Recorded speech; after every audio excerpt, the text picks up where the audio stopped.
everybody thought I had a lot of money, and I really didn't. Like I mean, yeah, the shares were worth a lot of money, and we had all these press releases going out. Like CarAdvice raised money at $20 million valuation. It's like and Alborz Fallah is the biggest shareholder. It's like, yeah, but I can't sell those shares. Like there's no value there. I couldn't even get a bank loan.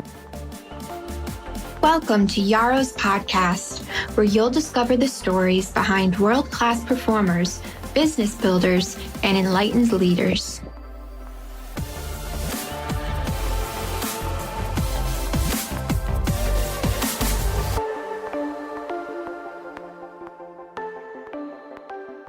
Hey, this is Yaro, and welcome to a podcast interview. Let's call it a part two, a very overdue, but I think the timing is fantastic to record this interview because my guest has just exited, or in the last year or so, exited finally from a startup, a blog, essentially, that he launched. And I was friends with him when he first got started with it, so I saw it from the very beginning and the genesis.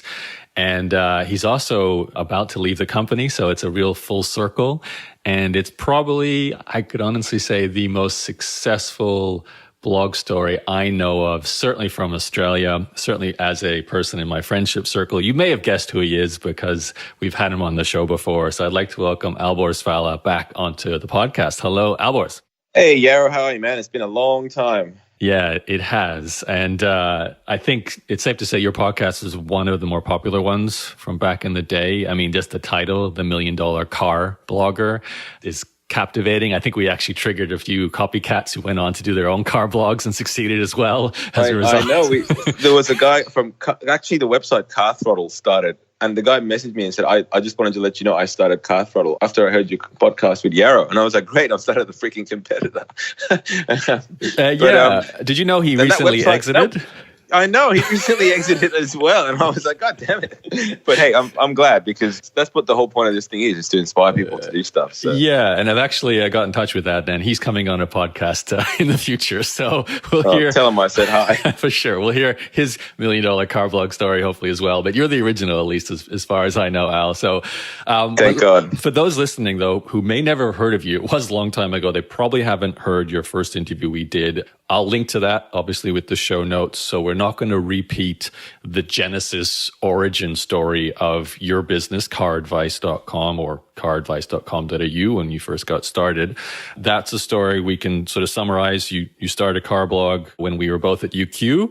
Maybe you want to give us just a quick summary of that early days, the very, very early days? Yeah, man. Very, very early days. Website started in 2006 while we were at UQ. I think we were working together at UQ at the time in Brisbane, Australia, I should say, for those that don't know. It sort of not immediately took off, but it sort of immediately had a lot of positive signs. Within 6 months, I quit my job, raised some money, and sort of went at it full time. And to cut a long story short, in 2016, we sold it on a 2-year earnout, and in end of 2018, the earnout finished. So yeah, it's absolutely been a crazy whirlwind journey, but it's been a fantastic one and a really, really fun and exciting one for me and everybody else that was involved. Now, when you say earnout, that means you basically sold the company. Do you just want to give the numbers and who bought it and just a summary of that, the end point as well? Yeah, so the original sale figure that was reported was for 35 mil for CarAdvice. That was in 2016. That was what we thought we had sold it for, because we figured that, because they paid us the first half of the business at a 35 mil valuation. And the second half, we thought, we can get the rest of it at the same valuation, we'll be delighted. Except we did ridiculously better. I think the second half was valued close to 100. And so therefore, the total valuation for the business was over 60 mil. I think it was about 68 or 62.8. I can't remember, but it was over 60 mil. So yeah, the whole thing, the total enterprise value of it by the time it was sold was over $60 million. So it was a pretty good outcome. Not one that I expected when I first signed the deal in 2016, because I would have, honest to God, just taken the whole thing at a 35 mil valuation if they'd let me, but they didn't. They actually made it so that the rest of my shares were worth zero at the time, and I had to work to make them worth something. And my God, did we work to make them worth something, but we didn't know, they could have been worth nothing. And who'd you sell to? Channel 9 in Australia, or 9 Entertainment Company, which is now the biggest media organisation in Australia.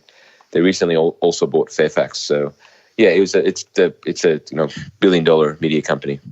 And it's safe to say you walked away a very wealthy man after all this. And probably safe to say way back in 2006, you never saw this outcome coming, or did you? Were you that No, confident? man, it would be a complete utter crap if I told you I did. I never, you knew me back then. I was just happy to go to lunch and have some money to eat something. I mean, I did this because I love cars. And, I know it sounds cliche, but I never really felt like it was work because I just loved doing stuff with cars and writing about cars and doing videos on cars. And, I was excited just by the thought of continuously doing that. And that's sort of what drove me. And obviously we had a lot of help along the way from some really great people, whether the early staff or some good CEOs towards the end and things like that. But yeah, I mean, ultimately everybody always associates CarAdvice with me and not with as much with other people, but it was very much a team effort. But we all, like every single person, including you, Yaro, that ever invested in CarAdvice made money. So it's a good outcome. Yeah, I should disclose that I was also an early, I think the last branch of private investing. You should have been a lot earlier. I should have been, yeah. But thankfully got in there at some point. So I have to thank you for that too, Alborz. I guess I haven't had a chance to say that in person. So, appreciate the you should buy a car with the earnings. Something. I don't know. You don't buy an electric car. I'm going to buy a Tesla if I do that. Yeah. That makes me feel sick that money has gone to a Tesla. No, I haven't yet. I'm actually still in the car sharing world. I can't bring myself to buy a car, so I have too many other modes of transport available to me, which probably makes you feel sick too. But it's just... It does. I haven't caught public transport for about 15 years. So I do every day, or I just share bikes and share scooters and use Uber and all that sort of stuff. I use Uber. I suppose these days that's regarded as transport, isn't it? It is, yeah. Car2Go, big fan of that, and Turo as well, which I think is the Airbnb for cars. I think that's a pretty cool new business as well, fairly new business anyway. I'd actually be curious to know what you think of all these new developing transportation, whether they're going to, eliminate cars. But I want to stick to your story for the time being. If we can talk about the future at the end of the interview. So at the conclusion of our last podcast interview, if I remember right, you told the story of how you were the one-man show, as you just mentioned before. You were writing the articles. You just love cars. Then I remember you met Anthony Crawford, who kind of was the catalyst to say, let's make this a serious business. Let's, I'll invest and we'll bring on, I don't know if you got a board of directors, but you certainly were looking to put more people in place at that time around that sort of, I won't call it traditional journalist model, but maybe the new online media model for covering content, in this case, cars. And then I remember the real big change was when you guys had that trip over to to Europe, to drive the Bugatti Veyron and a bunch of other supercars or hypercars. I don't know what they call them nowadays. And that was what cemented your criteria and your status, I guess, as an actual significant source of media content, like a real, I won't say magazine or newspaper, but a real journalist for getting real cars, and because you were struggling before that. And I think that's around the time we cut off the interview. You're already doing several $1 million, maybe $1 million at least in revenue from advertising, and you had a small team. And then I think you were also possibly your CEO at the time was realestate.com.au. The CEO or your investor? Yeah, the chairman. It was our chairman at the time. Yeah, look, that was, I think, 2008, 2009 when we must have done that. That would have been quite some time ago now. Yes. That's literally 10 years ago. Yes. So obviously, you're right. So the first person that joined was Anthony Crawford, who I would regard as a co-founder, even though he came in about a year after the business started. And he wasn't an investor. He just, I think he actually made me believe that this thing probably would be something, even though the site was growing. And I mean, I had AdSense on it. So that was but the extent of my ambitions in some ways. We were just running AdSense on it. And, I don't know if you remember, but I quit when AdSense started making me more money than my full-time job. And I thought, that's interesting. I was like, I guess I don't need to work full-time anymore. And, I don't know, although it was the 17th business I started, I was very good at failing at businesses because I never really understood how to commercialize them or how to monetize them. So I think having Anthony on board, he didn't really know how to commercialize and monetize them either, but he believed in the bigger picture and he helped me see it and helped me believe it. And then once I believed it, then there was no one really stopping it. So then we just sort of grew the audience as fast as we could. I mean, after that interview, obviously we went through the tailwind of the GFC, which hit Australia after it hit the rest of the world, sort of in 2019, which is a really, really difficult time for the business. When, we were 2009, you mean, not 2009? 2009, sorry, 2009, yeah. So we were, at one stage, we were days away from insolvency or shutting down because we couldn't afford to pay staff. And, we raised money at some horrendous valuations and made a lot of people an absolute killing. That's when I should have bought in. That's when you should have bought in. But you were going down, Hey? You were going down. I know. Well, that's why it's called a risky investment. Yeah, true. It is. I'm sure plenty of people invested in things that actually failed as well. So you gotta. Yeah.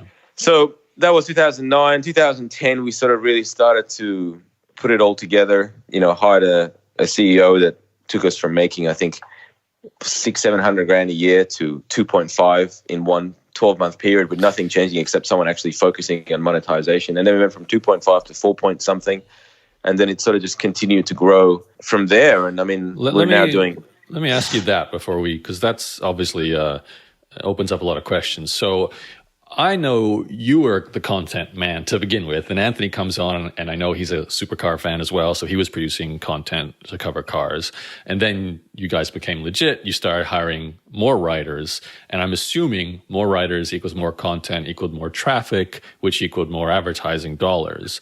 And then, as you just mentioned, when you brought on the CEO, and this is what I do remember when we spoke, I remember you said this, you said, we hired an advertising salesperson who's earning like $500,000 a year now in commissions or something like that. And that's like because he's made so much more money for us because he's a specialist at selling ads to car companies. And that was like something you were blown away by compared to the early days of Google AdSense and maybe doing it, without a professional sales team. Do you remember that? Yeah, I mean, we signed probably the worst bloody deal of all time where we said, here's your base salary, which is pretty high. I think it was about somewhere in the 200s or just below it or something like that, which probably wasn't that high for a CEO, but it was pretty high for a small startup to be handing out because I was earning, I think maybe at the time, $50,000 a year at best, right? $60,000 a year at best. So we were paying our CEO as a base salary a significantly more amount of money than both Anthony and I were earning together. And then, as part of his deal, we put in a clause to incentivize him, and that was you get 10% of all the money earned. Not the profit, but all the money earned. Wow. So, yeah. So, because you got to remember, at the time we were doing, $600,000 a year or something thereabouts. So we thought, if you get it to $1 million, he'll make another 100, and that's great for everybody, right? Mm. He just managed to get it to 2.4, and then he managed to get it to 4 point something. And I thought, crap. How did he do that?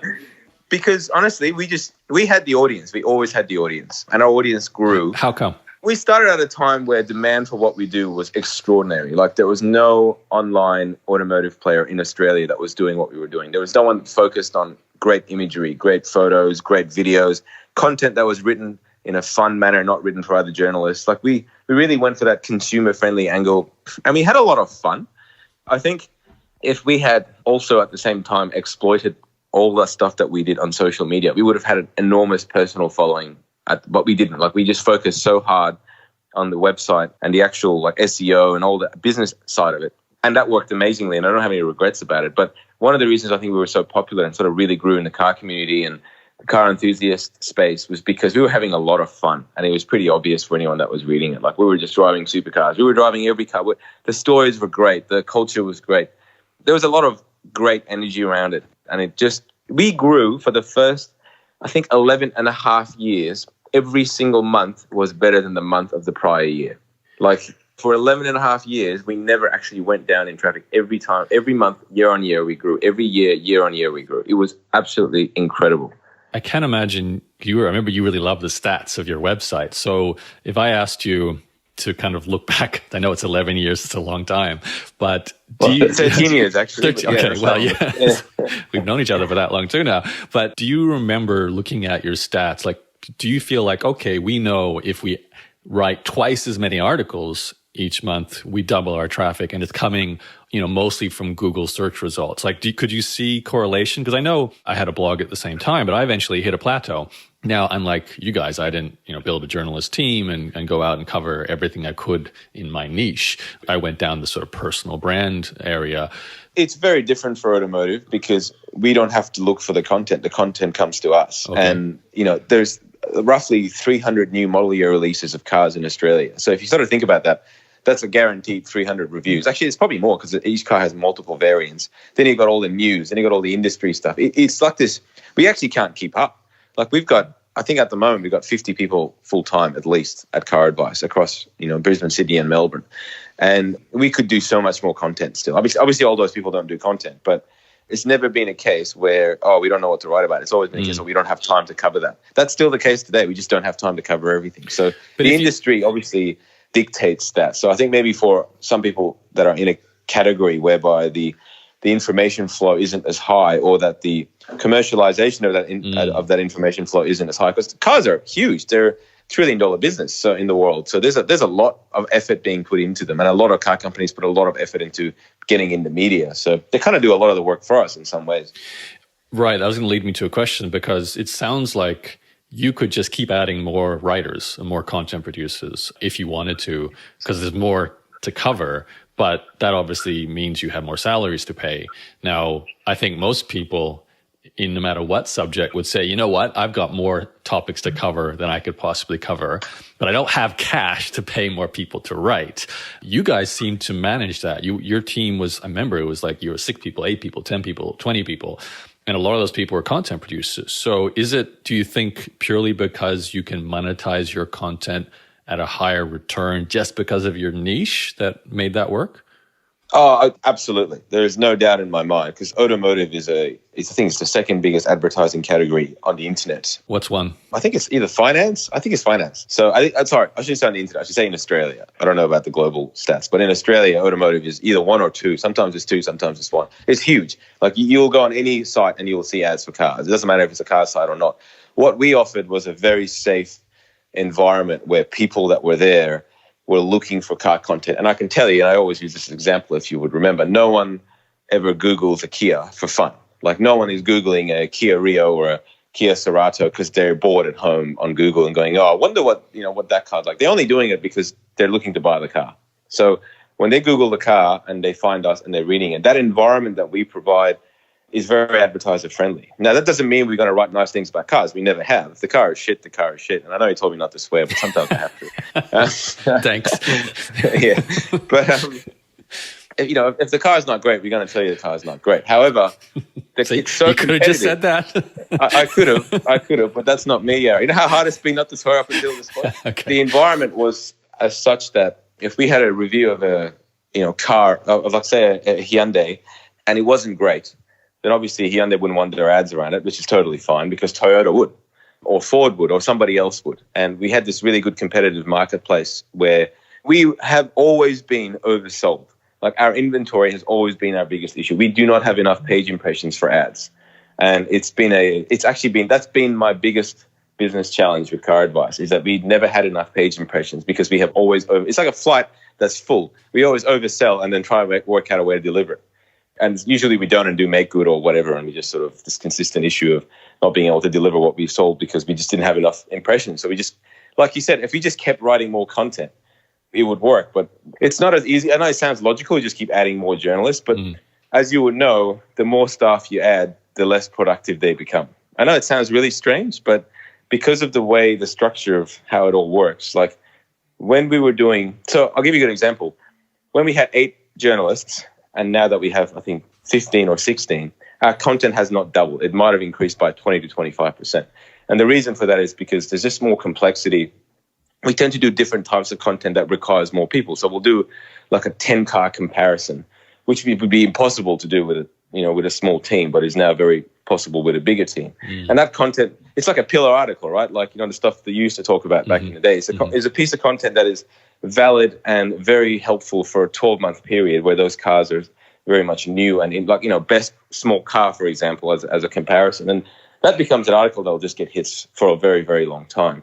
But you could make the argument that if you did the time that went into that, which is probably 2 weeks to get it all, do all the photography, video and all that, you could write 100 articles by those 10 people. And that would probably get more page impressions. Really, it probably would over that period of time. But we're trying to do something that's right for the consumer as well. So we have to always keep that in mind. We always had an audience-first approach, and we always did it from an audience perspective. We never did it from a monetary perspective. And I think in some ways that hurt us, but it also means I sleep better at night. Mm-hmm.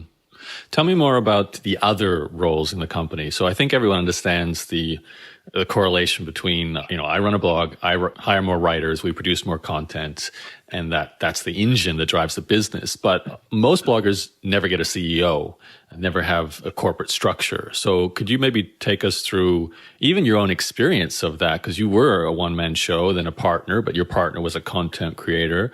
How did you transition? Because I know one of the reasons why I would never have followed in your footsteps, I didn't have the topic with the commercialization potential. Maybe I did, who knows?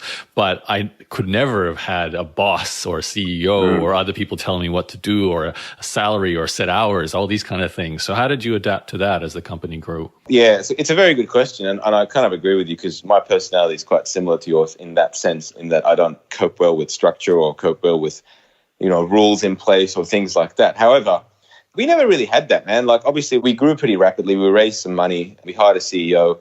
We were fortunate in many ways that the CEOs we hired sort of understood our role. I mean, one, because we had majority control of the company, so it's not like they were going to fire us. But two, they sort of really looked at, okay, these guys know how to make content. They're really good in the industry. They're great ambassadors. They're helping us get money through the door. They just don't know how to close the deals. They don't know how to make it happen afterwards. So the other roles we had, we had obviously a CEO. We had a head of sales. We had all the ad operations guys, like people that actually had to put the ads up there and generate the traffic reports and make sure it was all working and all sorts. That's stuff that I could do, but I didn't want to. It's just not me. That's not where I was good at for the business. And, we had a lot of salespeople. We had marketing people. We had, publishing support people. We've got 50 people now. It's crazy. To be honest, if you told me what they all do, I probably couldn't tell you. I probably couldn't tell you. That sounds bad, but it's just true. Yeah, that's what you expect. I guess so. It gets as it gets bigger, people have very specific roles that in the past you could have said, we had one person that did 3 of those, and now we have 3 people to do all those. So, things grow and, businesses expand and stuff like that. But up until extremely recently, where we did become 100% owned by a media company, the culture was still very good. Like, we still did it because we all love cars. No one, including Anthony and I, ever did this for money. Like, it was never a case of, we're going to grow this thing and sell it. That was just a bonus. I think it's probably worth mentioning that we were very well down the path of listing the business. We even had our stock code. We were days away, 10 days maybe away from actually listing the business. So that was our listing plan. On the stock exchange, doing an IPO. Exactly, yes. We had done a pre-IPO round. We had the investment bank. We spent, I don't know how much, must have been hundreds and hundreds of thousands of dollars to get this business to be IPO compliant and get ready to list on the Australian Stock Exchange. So we went down that path, man. It just happened to be that, I can tell you that story now, I suppose. I want to make sure we don't miss, because you have to make that choice for a reason. And that's the point where you're thinking we have an established business, and the next obvious step is we need more funding. So we either IPO or sell to someone bigger. I feel like we're filling out a lot of the pieces. So your team got bigger. A lot of the more structured roles were in place, the CEO, the salespeople. I'm assuming you had a more robust tech team. You had HR, all this. I completely forgot about tech. Yes, we at the beginning, all the tech was me, which was fantastic, because I used to make edits on the live site. So if I missed the semicolon, the whole thing would collapse. And that was fun, because I have a tech background, but it was pretty evident to me that when we had real. It's like, it was a bit of a waking up moment, because when we went from making 20 grand a month to making 100 grand a month, say as an example, and I would make a change and the site would go down for 2 hours, that had a real material impact, because we would not be delivering ads for an hour.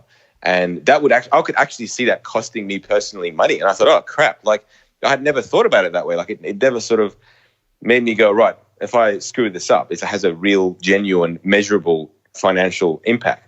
So we had to go, okay, well, clearly I'm not the right guy to run the tech here. I've got it to a point where, as an MVP, basically. So then hiring a proper tech team and getting it to actually be a legitimate business with tech work going on all the time, that was actually a huge deal for us. People won't believe this, but we still run WordPress. we That's are great. Still.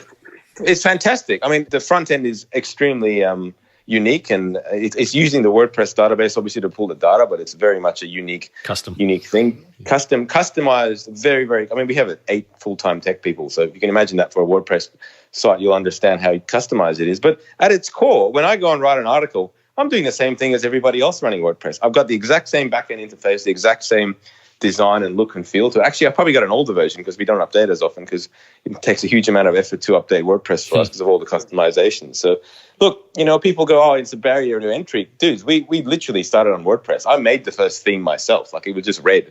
It was pretty ugly. I remember talking to you when The Verge had first come out, and I said, hey, this design I think is really cool. And then not too long after that, I saw features popping up that look very similar. And I was like, this is cool that you can roll that out, so quickly. Dude, we had shirts made for the tech team that had the logo of The Verge, and it said, what would The Verge do? Because every time they asked me, what do you want this to look like? I would go, what would The Verge do? And we'd go and look at it and go, oh, we really like that. And then we'd go, how would that apply to cars? And because I still, to this day, think that original Verge website design was one of the best publishing designs I've ever seen. And they've changed it now. It doesn't look nearly as good. It's very different now. Yeah, and yeah, you're right. It was a huge inspiration for us. And, The Verge obviously does extremely well globally. Right. Okay, so there's a few other things I want to talk about before we talk IPO and exit. I remember there was quite a few initiatives you guys took to kind of take the business in bigger directions. You had potential TV tie-ins. There was a whole platform for integrating with, I think it was maybe the distribution or the retailers. Or tell me some of the side, I don't want to call them side projects, but the expansion projects you guys had. Because I know some worked, some didn't. Like the podcast, I think worked really well, but the marketplace not so much. Could you talk us through them and why you did them? The problem we had, and I think it's important to sort of understand the preface to it, the problem we had was media publisher is not sexy. Like from an investment point of view, from a takeover point of view, from a business point of view. If you're just a blog that publishes content, people go, oh yeah, like that's great, but that doesn't sound interesting. They want to hear about transactional models. They want to hear about how it'll scale and all that sort of stuff. You know how it is. So SaaS. Yeah, we decided initially, okay, let's take on our competitor in the classified business, which was CarSell. So we actually went and bought an automotive classified business called CarBuddy. This was an absolute disaster, and I think it lasted about 6 months. However, it's funny because that allowed us to raise money. So we went to market saying, hey, we've bought this classified business and we're now going to try our best into taking on CarSell. All of a sudden, our valuation went through the roof. And we raised money, I think, at that point at a 18 mil valuation or something like that, whereby I think had we tried to do it without that, it would have not been anywhere near that. Even though that classified business made no money and really, in my opinion, was never going to work long term. Why not? We gave it a go because it's like taking on Google, like it's like taking on eBay. CarAdvice, the reason CarAdvice was successful is because we were singular focused on content. We knew what we did well, and we knew we did it better than anybody else, and so did the car companies.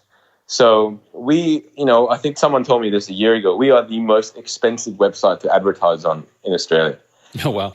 Yeah, and the reason that is because the way we've sort of capsulate that audience and the way we sort of present information, the way it sort of all works and the data that we gather and all that, there's an enormous amount of value. Like a standard car company, I think, let's take Volkswagen as an example. I think I worked it out that their average marketing cost per car is close to $1,000. So for every car they sell, they can spend $1,000 to market it. And so they sell a lot of cars. And therefore, the amount of money that they can spend to help sell those cars is astronomical. And, we don't capture much of that. Most of that goes to Google and Facebook. But that small amount of pie for which we compete for is very lucrative. And we can ask for high premiums because the products that we help facilitate a sale for have very good margins in them. So it is a great industry to be in from a commercialization perspective. It just happens to be that we all love cars. So it's like a bit of a marriage of convenience in that sense that we happen to love cars and cars happen to be very lucrative. And yeah, it just worked.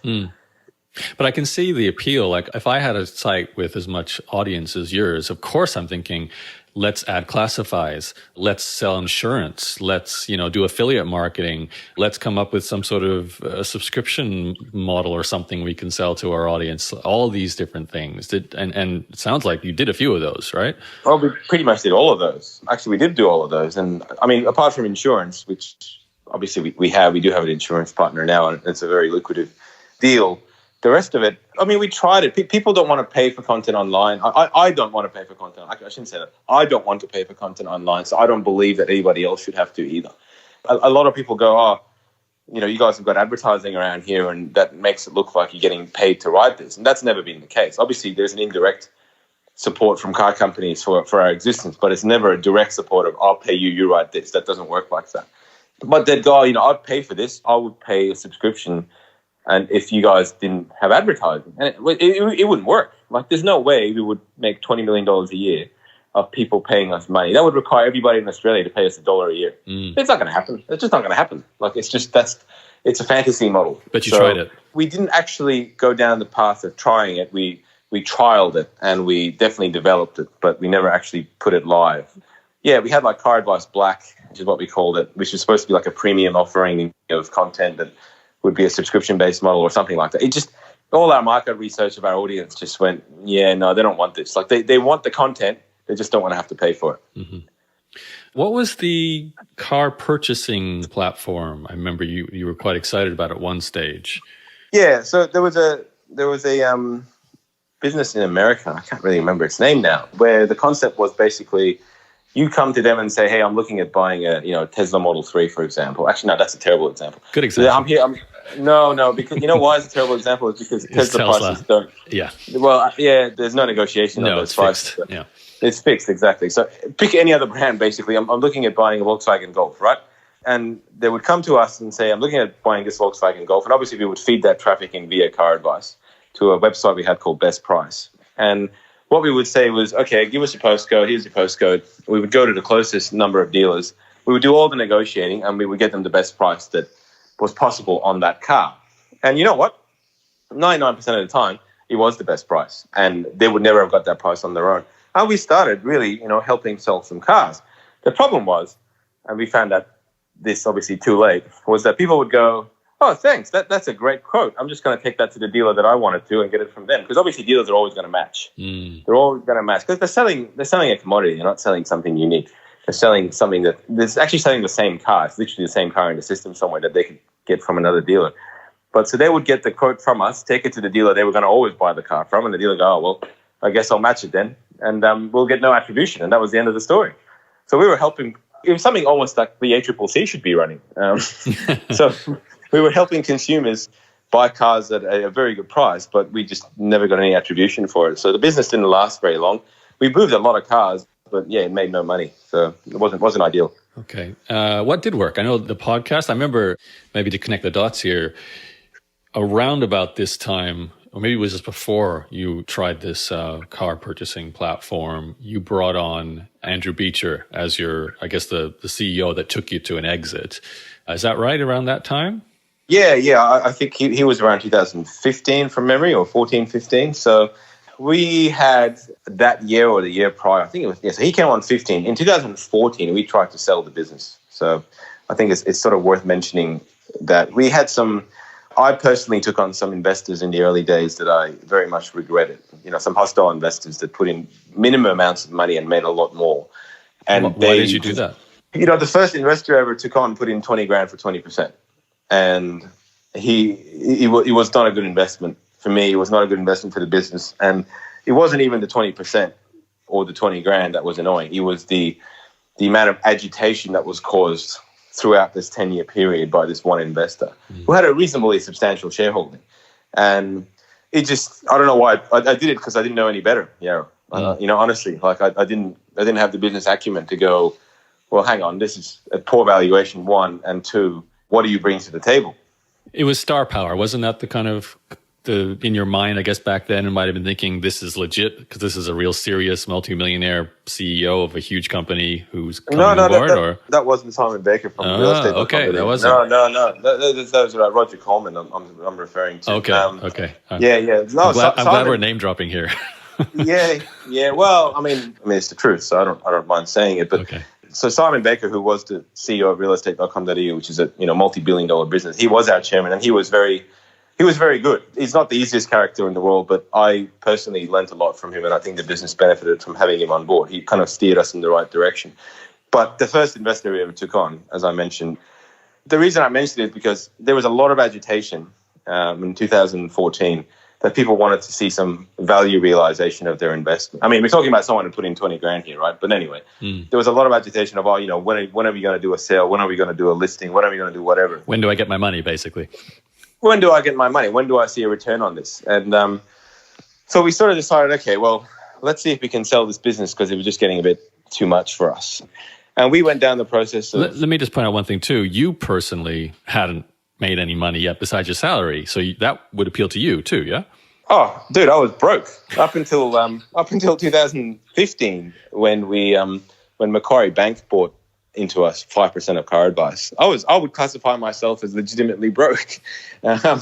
It's true, just a fact. I mean, that's startup life, isn't it? Like that's what happened. It's like, you broke. You were rich on paper, though. Well, I guess so. But when I can't sell the shares, what are they worth?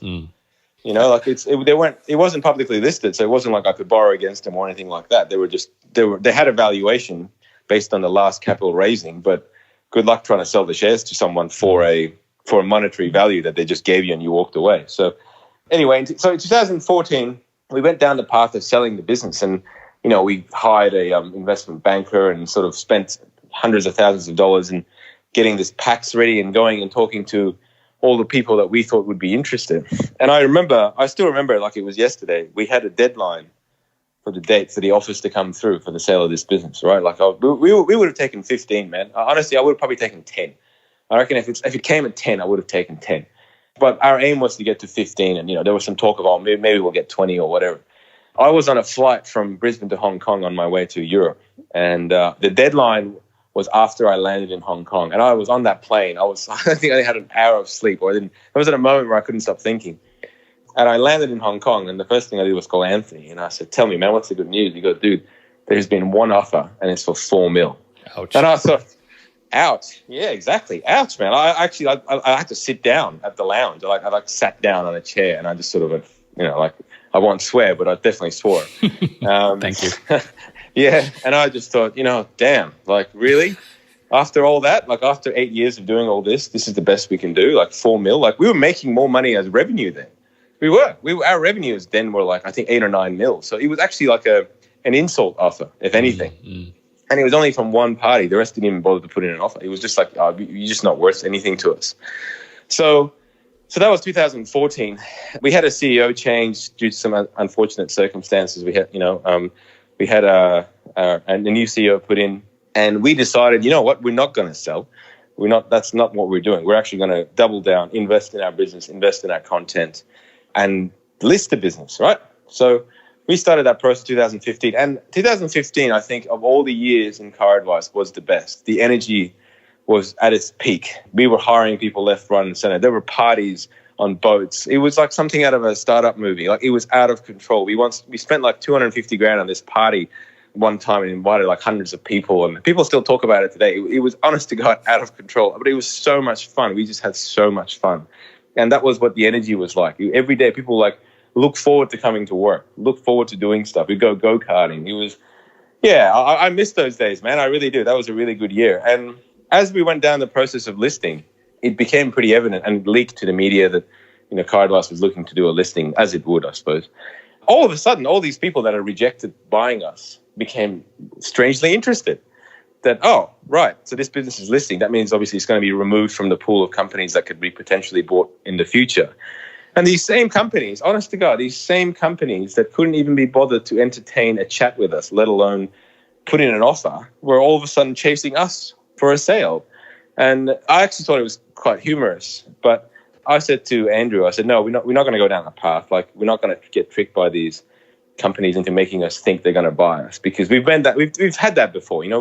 That company that put in a $4 million offer, which I won't name, very much indicated that the offer would be significantly higher. And I think they were just trying to get access to all our data, because they were a competitor to us, to get access to all our data and really understand how we work. So they made it sound like it was something when it clearly wasn't. And I wasn't going to fall for the same trick twice, right? So I said to them, we give them a one-page document with some facts and figures. If they're interested, NDAs, whatever, and we sort of give them a little bit more, but nothing. We continue down the path of an IPO. So we did. We continued down the path of an IPO. We were not very far off from it either. But in the last probably 2 months prior, we had some serious bite from two media companies. One of them eventually dropped out when it just became a bit of a bidding thing. But yeah, I mean, Channel 9 ultimately came in with an offer whereby we thought we could list and this thing could be worth more. But personally, for people like me who had, I was the biggest shareholder in the company, I wouldn't be able to sell shares in a publicly listed company when I was a director and a founder. It would just crash the stock market. I mean, sorry, not the stock market, but the stock on the market. You look at a company like Kogan.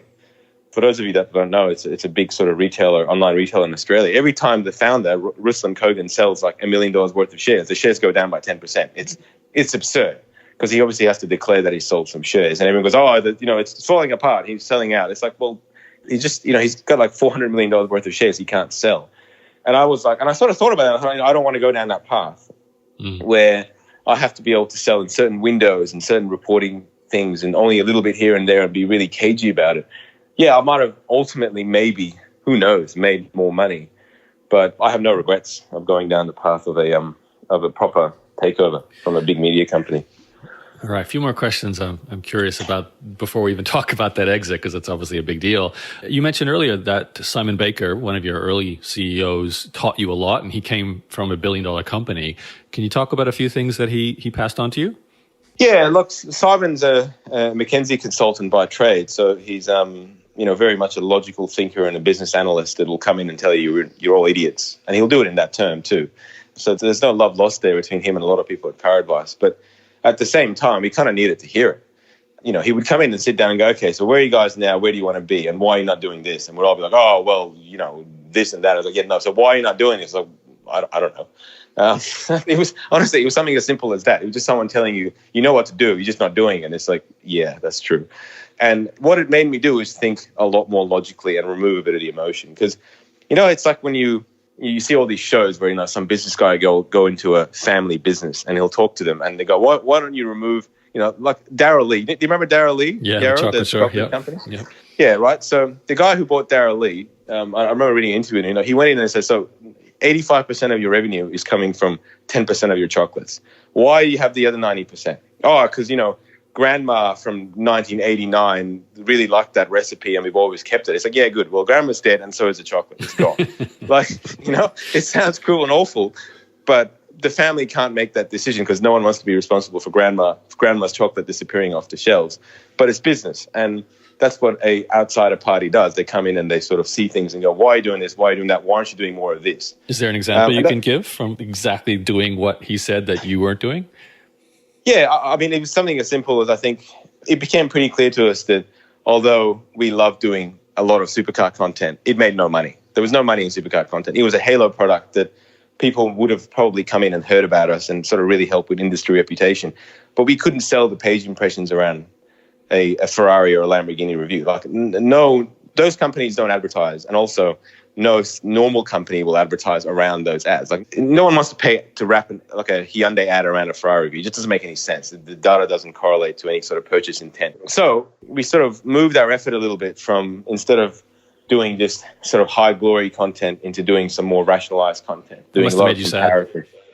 Not really, man, because I knew it. I already knew the answer. And I think just having someone really sort of show it to us. And also, he really helped us raise money. And really sort of frame that system around how we go about raising money, how we go about, doing the investor rounds and all that sort of stuff. So, as you said, he came from taking realestate.com.au from being worth, I think, about 20 mil or something to $1 billion company. So there was some experience there that no one at CarAdvice really had.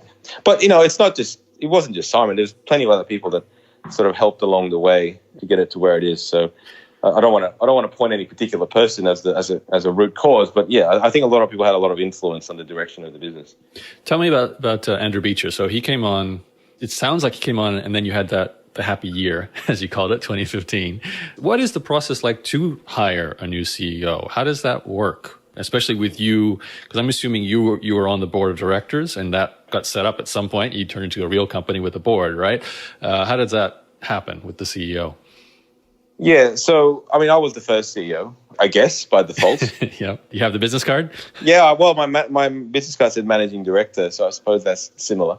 And then we had another CEO, our first proper CEO, who probably was qualified to be one, who took the business to do about 5 or 5.5 million revenue. And then he left to do actually a car sharing business, which I thought was quite funny. Then we appointed our head of sales, who was making us all the money, as CEO. And that was a mistake, and that was my mistake.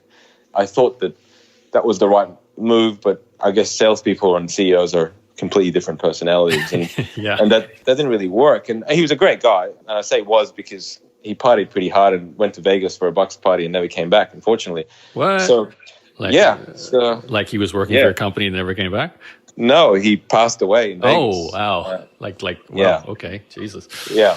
So he partied pretty hard, I suspect. And so one night I went to bed, and next morning I didn't have a CEO. So I guess your question, how do you go about replacing a CEO is, well, they tend to replace themselves. Okay, wait. Tell me what happens. You wake up in the morning that you found out your CEO died in Vegas. What happens during that day? It's like a movie, right? It's crazy. I am writing a book on all this. I was going to say that there should be a book coming, right?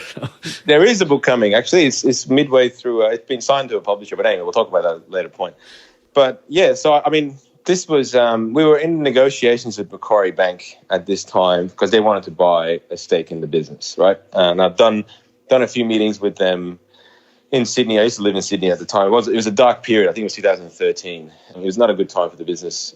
And, we had some people looking to buy some shares in the business, some corporates. And Justin was his name. And he'd gone to Vegas for a Bucks thing. And I'd flown back to Brisbane to see my parents. And one of the staff members called me and said, "Have you heard the news?" And I said, "No." And he goes, "Oh, okay, well, maybe you should call, somebody else and ask about the news." And I thought, okay, whatever. So I was like, no, I'm spending time with my parents. This is why I came down. I'm not gonna, whatever it is. It's probably just some client has pulled the ads or whatever. Like, who cares? Like, I'll deal with it on Monday. And then someone else called me and said, "Have you heard the news?" I was like, "Oh crap! All right, this must be something serious." And I finally made a phone call to the person who apparently was going to tell me the news. And they said, "Oh, yeah, Justin's dead." And I was like, "What? What do you mean Justin's dead? Like, what, dead from big night out?" Or I think like as a joke, right? He's like, "No, I'm serious. He's dead." And I was like, "Oh my God." Like, apart from the shock of I actually like this person and now he's dead and, he's married and all, then I thought, crap, what do we do? It's really hard not to swear, yeah. I got to tell you, it's really hard not to swear. It's taking a lot of my conscious effort not to swear for you. But look, it was a really interesting morning. And then I called Anthony and I said, "Dude, like, yeah, Justin's dead." And he's like, "What do you mean Justin's dead?" And he's like, we repeated the conversation that I just had, except I was the one telling him the news. Right. So at that time, Justin was trying to get Andrew Beecher to come and do some marketing for us, because Andrew came from car sales and he was their head of marketing, and he'd done a lot of automotive. And I'd met him and I, thought very highly of him. And he came to Justin's funeral, some weeks later. And sort of, we talked for a while, and I thought to myself, what, this guy's got some serious potential here. And I sort of pushed for that internal, because the board of directors, of which I was a member of, wanted to then begin this massive recruitment process, which we did anyway, and it cost us like $100,000 to, get recruiters to go and interview people. And we even interviewed, I think, like Elle Macpherson's brother, which was hilarious. We had a lot of high-profile people apply for that job at that point, because the company was well known enough to warrant some talent. But I was always adamant that we'd use Andrew, because he gave me the right vibe, gave me the right energy, and he had a very good belief in content. And you know what? That is so hard to find. But with CEOs, some of them are so analytical about the numbers and the stats and all that. They don't actually have that passion for cars or that passion for content, and that certainly wasn't the case with Andrew. He definitely had that passion, and it took a lot of arm wrestling with the board and a lot of arguments and a lot of pushing and a lot of force on my side to basically get Andrew there as the CEO. And yeah, I mean, I guess the rest is history in that sense. I mean, everyone's got their flaws, and including myself and Andrew, but I think together we really did, and I do mean that together, like we really worked well together, and we sort of really did take the company from where it was to selling it. It was great. It was a great last few years. Did you have, like, I read a lot of startup bios, and more I'm hearing about founders like, Uber, Travis Kalanick, and Mark, Facebook. They have like superpower shares that give them basically control over their company. Yeah. Do you, like, in terms of your board and like even hiring a CEO, are you able to instigate that by yourself, or do you always have to have, I wasn't smart enough to set up like Class A and Class B shares with, different voting rights. I should have, but I never did, and I will for the next business. But I didn't, and therefore, thankfully, with me and Tony and and some small friendly shareholders like yourself, we did always have majority control of the business up until obviously we sold it. So it only really came unstuck when we required supermajority votes, and the person who had written our shareholder constitution was that first initial investor I mentioned before. And there were some really strange clauses in there where it required like 100% of the vote or like 90-something% of the vote for certain things to take place. And that really made it extremely difficult because one person could hold the power to make something happen or not make something happen. And it just, the amount of time that was wasted on sort of the bureaucracy and the red tape of stuff because, we had a shareholder that just wasn't willing to cooperate. It was a lot. Like there was a lot of time wasted there, and I learned a lot from that. And as good as it was to have this board structure with minutes being taken and records and all that sort of crap, like ultimately most of it was a waste of time. We knew what to do. We knew how to do it. We just needed to go ahead and do it. And we just had a lot of infighting at the board level. And that's one reason why I think we did go through the idea of trying to sell in 2014, because even I was exhausted. I was exhausted by having to just consistently fight for what I knew was the right thing to do. I didn't want to fight anymore. I'd lost the fight in me. Now, during all this time, as I know very well, you were on planes constantly traveling around the world, writing articles about cars. Like that was your thing. You never were in Australia, it seemed like. And I remember on like Facebook, you were constantly saying, this is my itinerary for the next 3 weeks. It was like Spain and then Dubai and then Brisbane and then Sydney and then New York and then you were all over the place. Well, I think for the last 3-4 years consistently I was in the top 20 most frequent flyers for Qantas. And for the last I think 5 or 6 years my average flights per year would have been over 250 at least. I think one year I even cracked 300. It was insane. It's actually insanity. I still fly, but not as much. Last year, I did 19 overseas flights, as in 19 trips overseas. And in the middle of that, obviously, there's a lot of other flying domestically. Like I'm going to Melbourne, Sydney every week. I'll go somewhere else. I'm always flying somewhere. And yeah, so in the middle of this, whilst I was, I got married, I had kids. Yep. There's a lot going on there, right? Now, you gained weight and then you lost weight too, right? Yeah, man. I basically, my lifestyle involves me sitting in a car, sitting on a plane, sitting in front of a computer. That was what my life became because that's what I did. I remember, it's funny you mentioned the weight thing. I remember I remember when I was in Sydney, we bought a scale because I was like, I look a little bit fat. And I was like, I didn't notice. I didn't notice I was fat. Like, my wife's very kind. My wife's absolutely gorgeous, and she would never ever say that to me. But I bought a scale, and I remember weighing like 78 kilos, and I stood on it, and it said like 103. I was like, that must be broken, right? Like I had I genuinely thought, this thing's broken. Like the scale's broken because my body image in my mind had never changed. Right. And I went and got another scale. I literally went and got another scale. I went, no, this one's broken. This. And I got another scale and I stood on it. I went, it actually said 103.5 or something. It's slightly higher. And I went to the mirror and I looked at myself side on. I went, holy fuck, I'm fat. Like it was the weirdest realization. It's like one of those moments of, oh my God, like I didn't know that. Like I didn't realize I was fat. Uh-huh. And at least I came to accept it and I didn't do anything about it because I just didn't have the mental capacity till, a few years later. It had a huge effect on my life. I had kidney stones because of all the flying. I've got 3 kidney stones in me at this very moment that I'm talking to you. And Ouch. you spend that much time on a plane, dehydrated or traveling, or just the plane atmosphere is not conducive to good health. So, yeah, look, it takes a lot out of you, man. Like the lifestyle that I have lived, and I guess to an extent I still do live, is fantastic. I love it because I love cars and I love the industry, and I'm much healthier now because I go to the gym every single day and I eat really well. But it did take a lot out of me. It really sort of affected me both physically and mentally. So it wasn't all rosy and fun and flying around and doing first class travel, which I did do, but there's a lot more to it that I guess I don't put on social media for people to see. Yeah, well, a lot of writing too. I remember you, like myself, you put pictures up of doing what I did, laptop lifestyle, sitting in a cafe with your laptop, writing an article for your blog. I mean, that's what I'm doing. That's what I'm doing the second we hang up. I'm going to a cafe to sit down and write some more. Yeah, I love that. That's the best part of my life. I love going somewhere, sitting down. I still go to Three Monkeys here. That's exactly where I'm going after this. My old head office. That's it. It's now my new head office. Take me forward with you and Andrew comes on. You're happy. You got the CEO you wanted. You guys eventually start to make that decision. We're doing an IPO. Can you just give me a little bit behind the scenes with the IPO process? Not that you guys ended up doing it, because I am kind of curious. That's a long way from Alborz sitting in his parents' bedroom writing car blog posts to potentially listing on the Australian stock market and being one of that sort of poster child of a startup who goes public. Did you sort of take stock, or is it more of like, we just got to do this because I got to get my money out and get some equity and get rid of these bad investors and so on?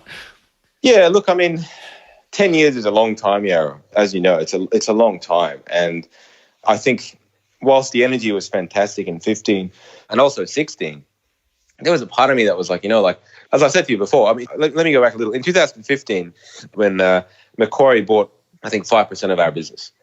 And Macquarie is a bank. Macquarie is the biggest financier of car loans in Australia. So Macquarie Bank is a huge bank, but yes, they're also they basically fund the car industry in terms of finance. And they wanted to have a stake in us because we were the biggest new car editorial website in Australia. And they wanted to sort of leverage that to help get more finance. But also what they wanted to do is be able to call up people and say, hey, your lease is coming up. It's been 3 years on this car. Do you want to, you should look at a new one. Here's what here's what CarAdvice recommends. And they could say that knowing that when they sent them to CarAdvice, there was no other leasing company, or there was no other finance company that was competing for that space. So they kind of bought themselves access to information in a friendly way that, we own part of them. There was an exclusivity where we wouldn't be having anybody else. Oh. So basically, they take a little bit of shares, and that then forces you to not use any competitor to them for advertising insurance. Is that right? Or finance? For finance, that's correct. Yes, and obviously sounds kind of sneaky. Well, they also became our finance partner, so they were also paying us for it. But I think they felt more comfortable having a shareholding in it, so we couldn't just. And that happens a lot, though, doesn't it? Like, let's face it, a lot of companies get financiers who buy a share of a company, like Google buys into Uber, and then starts developing their own automatic cars, and it's like all this crossover of capital and ownership and revenue streams and so on. So it's not that unusual. No, not at all, except we're not Uber, but yeah. We're like a billionth of the size. Yeah, but you're in Australia, smaller market. Yeah, exactly. Similar concept. So that transaction in 2015 was the first time I ever sold a single share in CarAdvice. And it felt amazing. It was like this capital injection of a few $100,000. And I just kept getting receipts from the bank. I just kept going and getting more printouts just because I was like, wow, there's money in my bank account. That's amazing. I went from being broke to having some money in the bank account. Did you buy the Aston Martin at that point? I did, and that was a pretty stupid thing to do. Tell us about that. So I know Alborz when he bought this orange Aston Martin. So you looked apart finally, I guess, the owning a car as well as driving the cars, right? Yeah, and you know what? At the time, it was the wrong decision, but over time, it was the best decision I ever made. Explain. So when I bought it, I shouldn't have bought it because it was the first time we had some money. We just, my wife and I, we just bought a house. I had to remove myself from our board of directors so the bank would give me a loan. Oh, wow. Because the bank was like, what, you work for a company, you're a director? I was like, yes. It's like, oh, no, that's too risky. I was like, okay, well, why? Because you control your own salary and it's going to be manipulated, all these crap rules. So wow. I went, okay, hang on. I removed myself from the board of directors, applied for the loan, they approved it, then I put myself back on the board. It was like the dumbest thing. Oh, wow. That you could, honestly, it was ridiculous that the banks do not comprehend if you work for yourself. They hate it. It's a terrible thing. So when I got this money, what I should have probably done was go, hey, let's pay off the house, or let's pay off half the house, or whatever, or let's put it as an offset so that it reduces our mortgage payments, interest, or mortgage payments, whatever. But instead, I was like, you know what? I felt like at that point it was 9 years. I spent 9 years doing this. I really sort of wanted something for myself. A toy. The reason I bought the Aston is because Aston Martin was the first proper car company that ever gave us a car. And I know the guy who gave it to me, and I'm still friends with him. But he was the first guy that looked at us and went, like, this is a fucking 8-month-old business with 2 cowboys, but I liked them. Like, he came and met us, and I went, oh, these guys have got passion. These guys have got... And Aston Martin's a very prestigious brand. You know, they're not it's not like Ford. It's a very different type of consumer. But he saw something in us and went, I'm going to give these guys a chance. I'm going to give them a car to review. And we did a great review, and obviously that relationship blossomed. And it's still today, we have an amazing relationship with Aston Martin. But I remember driving that car in Brisbane over the Story Bridge, and I said to myself, it's really cruel to give a poor person a really expensive car, because for a few days they live this life that is not real.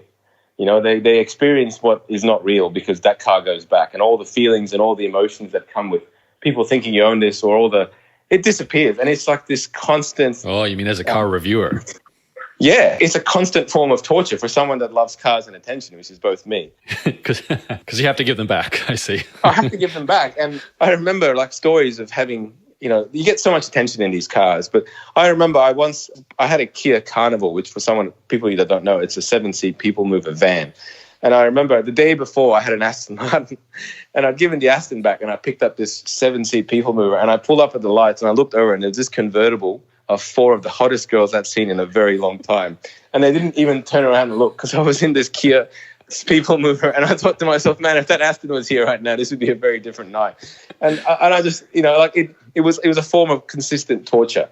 So to bring it back, the reason I bought the car was because I had told myself, if I ever make money, this is what I'm buying. And I literally got the money, went and bought the car within a week. And I was delighted. I was so happy. And I still have that car. It's actually sitting 5 meters away from me right now. And I still drive it every day, and it still makes me happy. Why orange, the color of the car?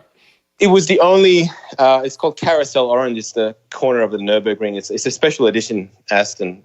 And it was the only orange one in Oz, and it was almost, honest to God, identical to the logo of CarAdvice's orange. Like if I was to do a sample color, it would have been almost identical. And I wasn't looking for an orange one, but this one showed up. I bought it in 20 minutes from when I saw it to when it was advertised to when I bought it. I called the guy up. He sent me a photo. I said, here's my credit card. Don't do anything. It's coming.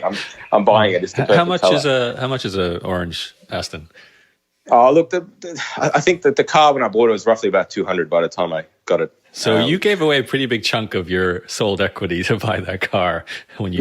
Yeah, absolutely. And the reason I say I have no regrets now is because that opened a door to me that had previously been closed, and that was being part of a community of these high-end cars with people that I've now met and have become extremely good friends with. That also inspired me to do a lot more. So, when you hang out with people that are much more successful than you tend to become more successful. And had I not gone down that path, that door would never have been open to me. And so my friendship circle today, as a result of that car ownership, is completely different to what it was, 3-4 years ago.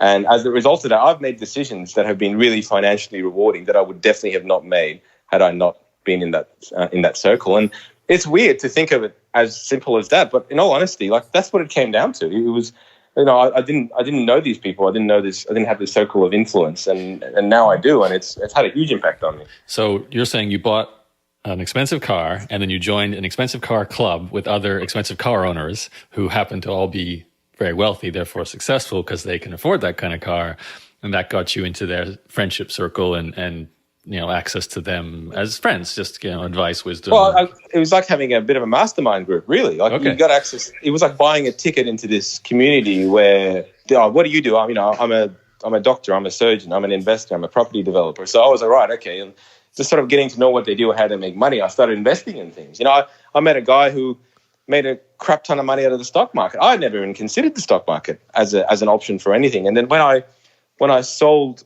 the business in 2016, this was only maybe 8 months after I bought the Aston, I had this huge amount of money coming in, millions of dollars coming into the bank account, and I had no idea what to do with it. But I had met all these people that were making a lot of money doing things with money they had. So I started doing stuff with that money. And I remember in the first year, I was 40% up on my stocks. And I was like, wow, that was not that hard. That's really easy, because I was following advice from people that could have been completely wrong for all I know, but thankfully they weren't. the car paid for itself in so much capacity so quickly. And I was like, right, okay, I don't regret that decision whatsoever in retrospect. Interesting. Okay, so let's go back to, first of all, let's just say that's a great hack, Alborz. If anyone listening, buy yourself a nice car, get yourself elevated in social status. But think about it logically. People that can afford a $500,000 car or $1 million car are not usually stupid or bad with money. They're not people that just have gone out there and went, I've only got this much money, I'm going to buy a car. I mean, sure, that probably exists somewhere, but in Australia, that's definitely not the case. Most people that own really expensive cars tend to be relatively wealthy. And they also share a passion of cars, and therefore, if you share that passion with them, you tend to become friends first, and then you learn a lot of stuff from them. And, a lot of them learn stuff from me because they had no idea how sort of the digital stuff works. So I helped them with some of their businesses in terms of helping their digital presence and things like that, and I got a lot of help from them. So, yeah, as I said, it opened up a community to me that was previously completely untapped, and it was very rewarding. What is is it just like an automobile club, or what is it? You know what, man? It's Australian car culture is amazing. So yeah, there's a lot of clubs, there's a lot of events. Like I just did a track day with the Brisbane Supercar Club yesterday at Queensland Raceway, and it was fantastic. It was just endless Ferraris and Astons and Porsches and all sorts of stuff there, and just really, really good, decent people that are all self-made and successful and have great stories to tell and great networking. And it inspires me to do more. It inspires me to be better. And that's sort of what I'm trying to surround myself with. So, yeah. Yeah, you mentioned that something you took away from those people changed how you were running CarAdvice. Can you remember an example specifically? Oh, look, there's a lot of, you get a lot of advice from people that have had really good success and exits and things like that. That's been a big help. I don't know if I can pinpoint anything in particular, but it certainly helped me grow up a bit in how I dealt with the corporate side of things. Like I've always been quite a wear your heart on your sleeve type of guy. So, if something really irritated me because I knew it was wrong, I wouldn't deal with it in a way to get an outcome that I knew how to get the outcome. I would deal with it in a way that was quite emotional, and I would get really agitated by it. Instead of just going, okay, what do I want to get out of this? How do I get it? Let's do it that way. Would have still been the same outcome, just without the stress. So I think there's a lot of learnings in that regard about just, what do you want from it? Let's just get what you want rather than try and get angry about it. So, yeah, it was a good experience. Okay, so let's go back to Macquarie buying in. We just went a bit of a tangent there, but that's a cool one. So Macquarie buys in 5%, you get to exit. I am kind of curious, though, how do you decide as a founder how much you're willing to sell at that sort of, pre-IPO equity raising time frame? And to go along with that question, how do you even decide how much to sell of your company and dilute the shares of everyone else and value the company? Well, we didn't dilute for Macquarie. We sold existing shares. So they wanted to buy the way we structured the deal was if you want to buy in the company, you have to buy from existing shareholders. And I think Anthony and I were the only ones that sold because I think most of the other shareholders were quite wealthy and didn't need the money and they knew the valuation wasn't good enough. So I think the valuation we sold to Macquarie was about 25, if I remember correctly. Which was still amazing, a lot better than 4 million about a year before. So it was interesting to get there, sort of thing. I think it was either 20 or 25, I can't remember. But so I sold some shares, Tony sold some shares. Had I not sold those shares, they would have been worth 3 times as much. But at the time, I really needed that cash. I needed a break from, I guess, the financial pressures that had mounted over a 10-year period of running a startup on a pretty average salary and working 12-hour days and, kids, house, wife, all that sort of stuff. And this weird concept, and, this is a bit of a personal thing for me, but this weird concept where everybody thought I had a lot of money and I really didn't. Like, the shares were worth a lot of money. And, we had all these press releases going out, like CarAdvice raised money at $20 million valuation. And it's like, and Alborz Fallah is the biggest shareholder. It's like, yeah, but I can't sell those shares. Like there's no value there. I couldn't even get a bank loan, like I said, because those shares, as far as the bank was concerned, was worthless. So I think to have some money in the bank, it felt good, and I needed to do it, and I needed to just de-stress financially, and it really did help, even though I did buy a car and sort of spent most of it. But, buying a car you can't afford to upkeep is a really terrible idea. I guess you knew a proper, complete exit was probably on the horizon, or at least some kind of... No, man, I didn't. I honestly did not know that. I knew we were going to list, and I knew that the risks of that were that I could not sell. I would have had an escrow for at least 18 months, if not 2 years. So even post-listing, I may have been unable to sell a cent of shares for 18 months, because that's quite common for founders to be escrowed for long periods of time. We were hoping for 12 months, but there was a chance it would have to be 18 because that gives the market confidence that, you're here and you're going to make it work because it's in your benefit as well. Ultimately, I think when the offer came in for a sale, it was I wouldn't say an easier way out, but it was a safer way out. And we all sort of agreed that was the way to go. Okay, I know we've been going for a while, but I'm loving this, and hopefully the audience is too. This is one situation where I know you for a long time, so I feel like I can really dive deep. And you're very open and transparent, Alborz, so I appreciate that. I do remember, I don't know when it was, but it was when Andrew Beecher had come in as your CEO, and it felt like you guys had done something that I'd read about a lot. I'd read so many books that were talking about focus on your core advantage or your core strength or a USP, whatever it is, and just really build on that. And Andrew came in with that idea and said, no more of these side thingies like marketplaces or, we're just going to focus on content and monetizing with high paying advertising. And that's what you focused on. And that's when I think the podcast branch of your company and the expansion into video content started to happen. And you really became a media player across multiple content platforms, still doing your core strength, right? Which is content about cars, but branching out so you can have more page views. You're on YouTube, you're on iTunes, and so on. So that worked, right? That strategy?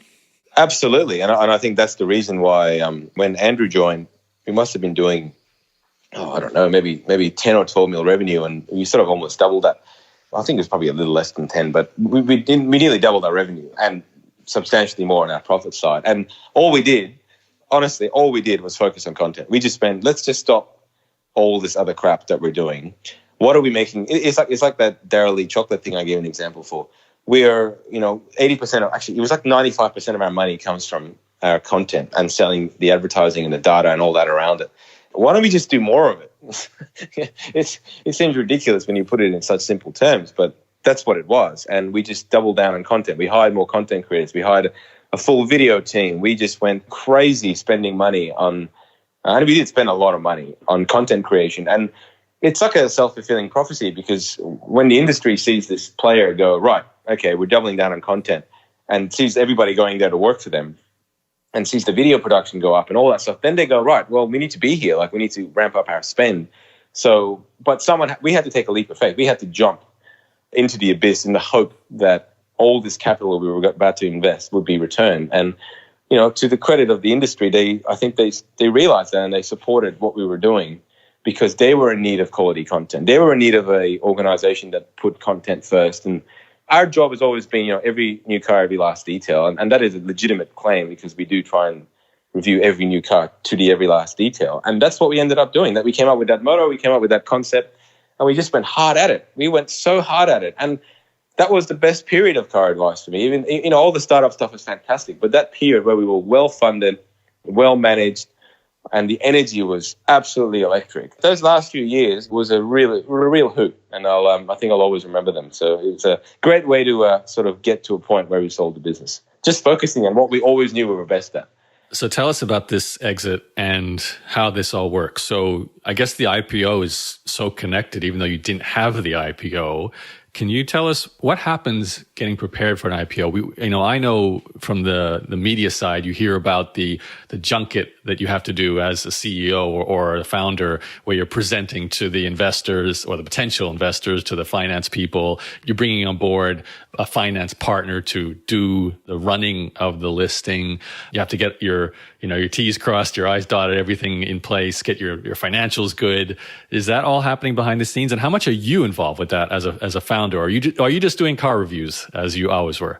No. I was on the board, and at that point I was pretty involved in a lot of the other stuff of the business, not just the content. The content is still what has always driven me, and that's what I love, and that's what I'll continue to love. But at that point, I was personally trying to get more involved because it was pretty important to me, because it was 99.9% of my net worth in that company, right? And I needed to take a personal interest because I was the biggest beneficiary, and it was important for me. One thing we did really well, and I suppose that really helped us, but we also gave Andrew a substantial shareholding in the company, and he bought some shares, but we also issued a lot of shares because there needed to be a big incentive for him to get us to where we wanted to go. And that was he would make millions of dollars himself, which he did as part of the sale. And that strategy of alignment allowed him and I and Tony and, everybody else that had shares. And, I probably didn't mention this, but we gave away 15% of our shares to our staff. So there was a lot of shareholders that were working for us. It was we all felt like we owned a bit of this because we did. Obviously, I had the most, but people that had, a couple of $100,000 worth of shares, they were still going to make a lot of money if this thing succeeded. So we all worked together as a result. And getting ready for an IPO, we spent so much time on planes flying to corporate bank meetings and just listening to just stuff that I just thought was a complete waste of time. But, we needed to be prepared for analysts asking questions, and you got to do a lot of media roadshows and all that sort of stuff. We did a pre-IPO round. So we raised through an investment bank, private equity, all sorts of things. We did a pre-IPO round prior to listing at I can't remember the valuation now. I think it's somewhere in the 20s, high 20s. And every one of those people made money. I think they all made at least 10 to 15% on their money. For those that didn't sell in the initial first phase, they probably even doubled or tripled their money. But so we did a lot of those road shows. We spent a lot of time. There's so much documentation and death by PowerPoint and God knows what else. I wasn't enjoying that side of it, but I was excited about the prospect of what we were doing. But as I said, whilst that was all going on, conversations were being had on the side about a takeover bid. And although I was very wary and quite conscious of the fact that this could just be a ruse or I wasn't paranoid, but I'd gone through it before. It really hurt 2 years earlier. As I said, that memory is very raw. I remember where I was in Hong Kong airport when I got the phone call telling me we had no offers except for a bullshit one at $4 million. I was like, no, we're going down the path of IPO. We're gonna have to do this. But I guess the further along we got, there was some media leaks about the IPO, and that really brought in some interest from potential media companies. And I remember being in the office of our then chairman, who was our previous CEO, who helped along the way with this as well.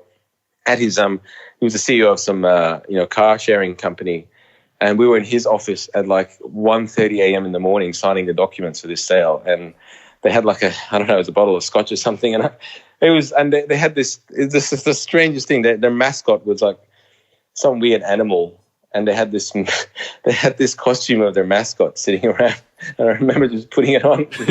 And it was just such a strange thing to sign all these documents for this sale and at this random office, and it was surreal, man. It was really surreal. So I had an aim in my life. I wanted to be a millionaire before 30, and I missed it by 2 weeks. I did. I missed it by 2 weeks. And I know I shouldn't be sad about it, but I literally missed it by 2 weeks. And I remember when I sold the business, when we sold it. So we sold in two halves, as I said before. And the first half of the money went into my account. And when I said to you before where I went and got printouts of that initial few $100,000 that went in from Macquarie, this time, we're talking millions. And dude, I must have got 100 printouts of that thing. Because I had my NetBank app on my phone, my internet banking app, and it gives me a little thing when someone puts in money, and it came up with a notification. Someone has paid you this much money. I was like, holy shit! I've got a screenshot of that notification, because how many times in life will you get a notification where someone has put in that substantial amount of money in your bank account? And when I looked at myself in the mirror, I looked at the phone, and when I looked at myself in the mirror, and I said, "Oh, you're a millionaire now." And then I said, "I don't feel any different." I didn't feel any different. I sort of just sat in my room for an hour, just kept looking at this thing and trying to comprehend what that meant for my life. Not having to ever fucking worry about anything again in a way, not having to think about, are my kids going to be okay? Are my kids going to have food? Are we going to have a roof over our head? That was all gone. It was finished. That side of my life ended in a 1 second notification. And it blew my mind. I felt quite emotional about it. And then I thought, oh, but that's it. Then it was finished. Then it was gone. Then I went downstairs. I went to work, and we all had a beer and laughed about it. And then the next day I went back to writing about cars. Right. That was it, man. Well, yeah. Now, I remember this because as a very small shareholder, I had an opportunity to sell during that first exit of the first half of the company. And then there was the second half that just happened in 2018. Now, that's when I decided to exit at your final exit. So you got that. I guess you got the experience again, didn't you? Because you got another tranche. Well, which was much more. Yeah, the second one didn't feel nearly as much, because by that point I was, it was different. When you have that first injection of capital, your mindset changes very much. Yeah. And I was very conscious of not letting, as the saying goes, the money get to your head. It's hard to say that and act it, but it does have an effect on anyone when you make very different life decisions when you don't need money. I cannot put it any other way. You will do things very differently when you don't have financial constraints. Like if I don't like to do something, I just don't do it, even if there is a financial reward, and I just don't care. It doesn't affect me. I'd rather just be happy. And those are not the decisions that I could have made prior to that day. So when the second tranche came in, I was like, yeah, that's fantastic. And it was actually sad because that meant that I no longer had a single share in my own company. And that was quite a sad day. Like, it was amazing to get this amount of money in your bank, but I literally did not have a single. I remember, when Steve Jobs left Apple, he said he left one share in so he could attend the board meeting. It's not the board meeting, sorry, the general annual meetings and get the shareholder reports. I couldn't do that. The deal was they had to buy all of it. So I actually said to them, I want to keep one share. They said, no, you can't. I was like, it doesn't mean anything. It's like, if the shares were like $90 a share or whatever they were, I'll just keep one share. No, they wouldn't let me keep a share. And I was like, I just want to feel like I've got something left in this, because it was such a big part of my life. I wanted to feel like I still had even though it was completely insignificant and meaningless, it meant something to me. But it was it. I was out. I was an employee. And that was in 2018, in November, almost a year ago now, it was the first time in an extremely long period of my life that I became an employee. And it never really sat with me very well. And that's a different story, I suppose. Well, that's what I was going to ask you. So you completely exit your company, but you stay on because you love cars and you still want to write about them and have access to them. How do you feel, though? Because I'm guessing, and I also am assuming, that there isn't an earn-out period because you're not listing, right? You are literally exiting. So the only reason to stay on, it's no longer monetarily, it's no longer ownership, it's because you love the job, right? And how did you think about your future going on? Plus, and I have to mention a few things, you got a lot of press coverage when this sale came through, in particular your story as a child of immigrants from Iran, the classic $35 domain name turned into $35 million story, even though that's not quite the right number, but it still is a great press angle.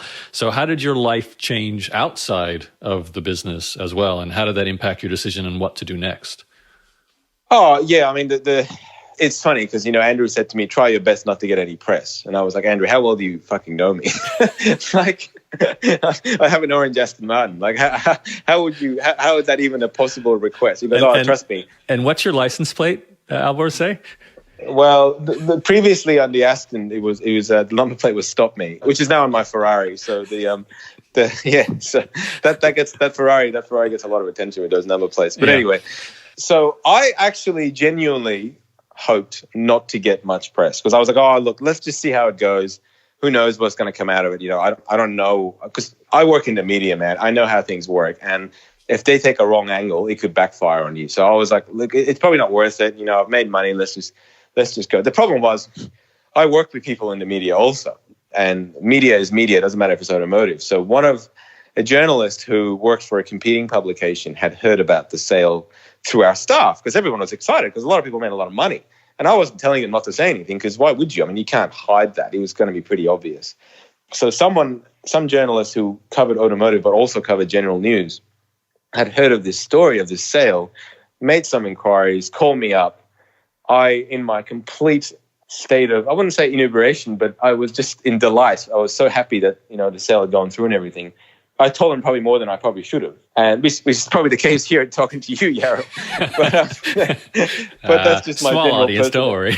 Yeah, that's right. So this guy wasn't a small audience. He worked for news.com.au, which was the biggest news site in Australia. And he wrote a story that was, as you said, in the tone of, Iranian immigrant. I think they actually called me a refugee, which I'm not. But anyway, the story worked better when it sounded like I came on a boat. Yeah. I came on a plane. It was pretty comfortable. But they really ran with that angle of, immigrant from the Middle East turns $35 into $35 million from his parents' bedroom. Sounds like a good story. There's 90% of it's true. Obviously there's 10 years of working there.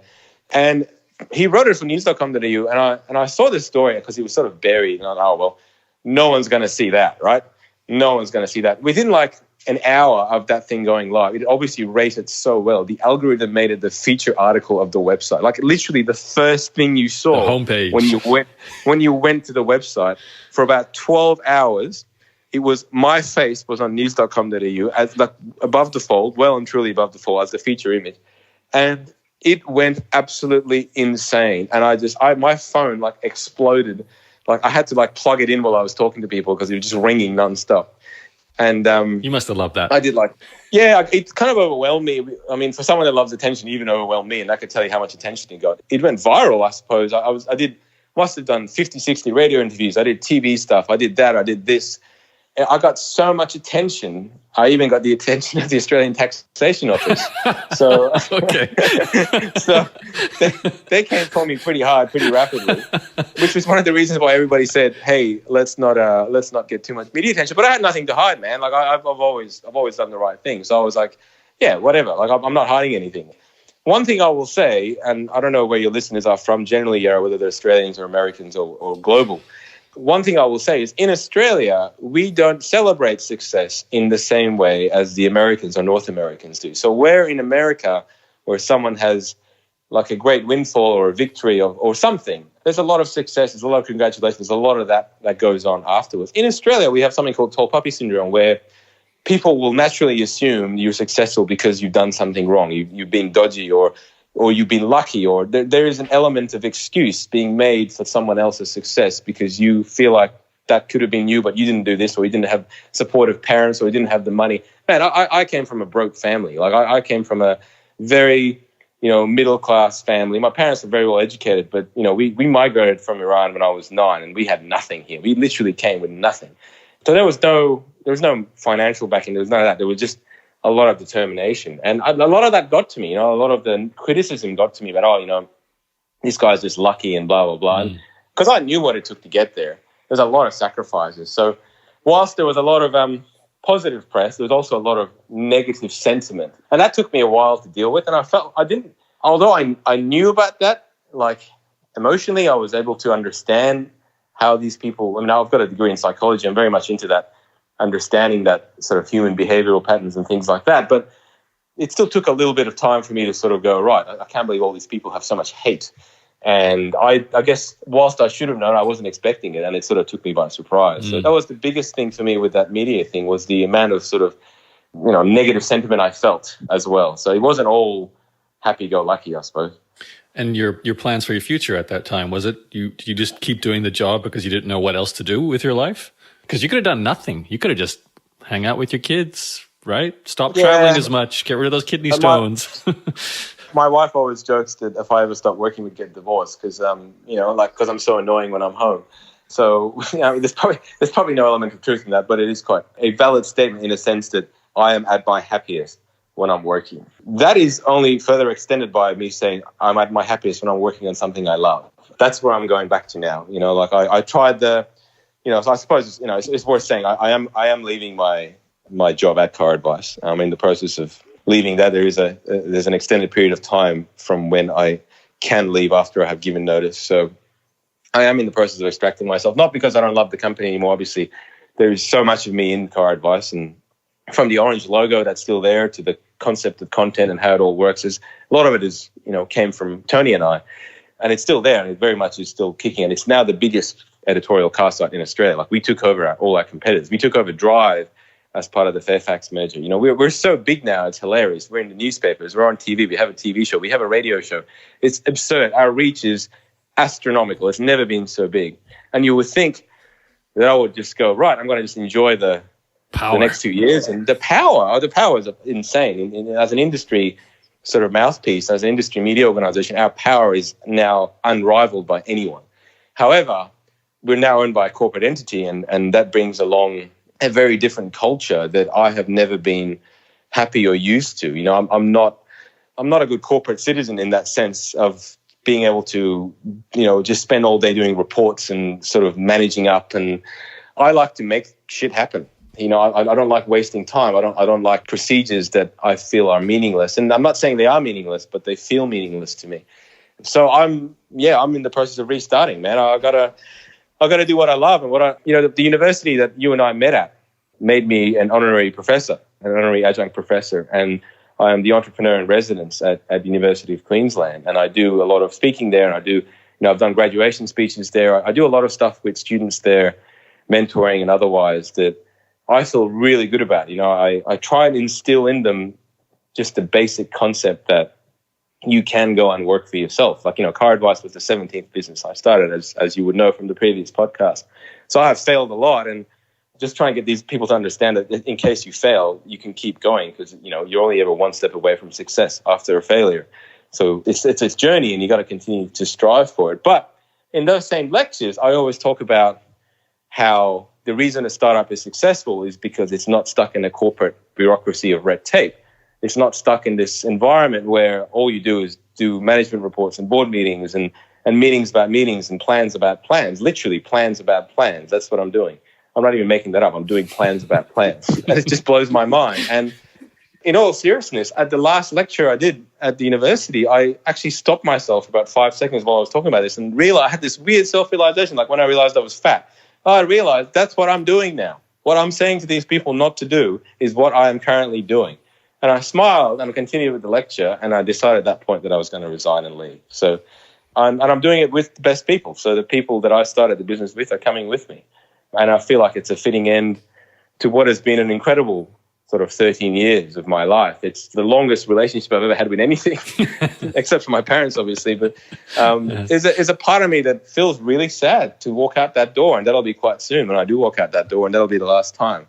But I guess you got to change, right? You got to move. You've got to move on to new things. And I'm going to be back in auto, and I'm going to do something in that space in due time. A startup, I'm assuming?